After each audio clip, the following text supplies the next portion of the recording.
Assalamualaikum warahmatullahi wabarakatuh. Perkenalkan, nama saya Dian Putri Anggraini dengan NPM 2111021083. Di sini saya akan menjelaskan analisis perusahaan dari Garuda Food. Yang pertama, profil perusahaan. Nama Garuda Food. Nama PT Garuda Food Putra Putri Jaya Tbk dengan bentuk perusahaan makanan dan minuman. Pemiliknya yaitu Darmo Putro. Tahun berdirinya yaitu tahun 1994. Namun, telah menjual makanan dan minuman sejak tahun 1979 dengan website www.garudafood.com.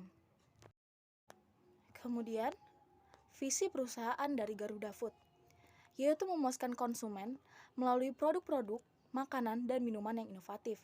Sedangkan misi perusahaannya yaitu kami adalah perusahaan yang membawa perubahan dengan menciptakan nilai tambah bagi masyarakat berdasarkan prinsip saling menumbuh kembangkan.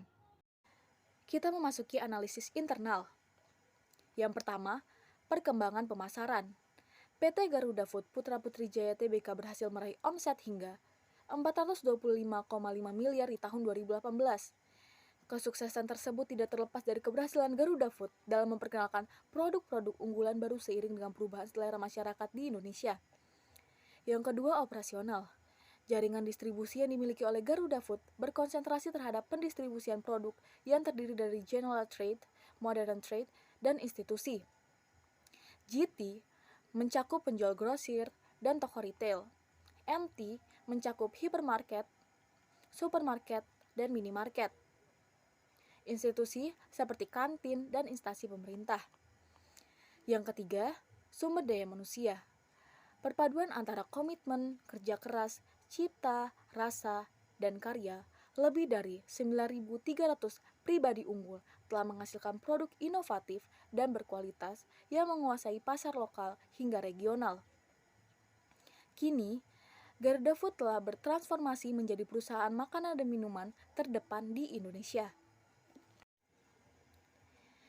Kemudian memasuki analisis eksternal. Yang pertama, strength.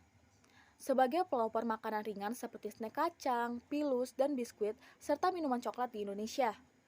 Yang kedua, weakness. Garuda Food hanya memiliki satu pabrik produksi, tidak seperti pesaing. Jadi, semua produksi sentralisasi di suatu tempat. Yang ketiga, opportunity, yaitu mengembangkan variasi dan rasa yang baru pada produk makanan dan minuman. Yang keempat, trade. Banyaknya perusahaan lainnya yang memproduksi makanan dan minuman yang sama. Kemudian memasuki sistem manajemen produk. Perusahaan ini memproduksi makanan seperti biskuit yang memiliki banyak rasa dan berbagai bentuk. Dan ada juga yang berbentuk minuman, dari minuman serbuk coklat hingga minuman kemasan. Untuk price, harga produk yang terjangkau untuk masyarakat menengah ke bawah. Dari segi place, produk Garuda Food sangat mudah ditemukan dari toko kelontong hingga supermarket. Kemudian dari segi people, Garuda Food mengutamakan kinerja dan sikap karyawan dalam mendistribusikan produk dengan pandai mempersuasi calon konsumen. Kemudian beralih ke sistem pemasaran.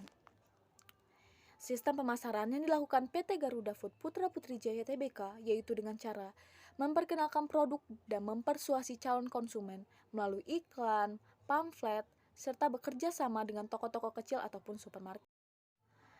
Kemudian yang terakhir dapat dilihat dari perusahaan pesaing PT Garuda Food Putra Putri Jaya Tbk yaitu ada PT Indofood Cipta Makmur, kemudian ada PT Mayora Indah Tbk, dan PT Orang Tua Group. Demikianlah analisis perusahaan yang telah saya lakukan dan saya sajikan. Kurang lebihnya saya mohon maaf. Wabillahi taufiq wal hidayah. Wassalamualaikum warahmatullahi wabarakatuh. Terima kasih.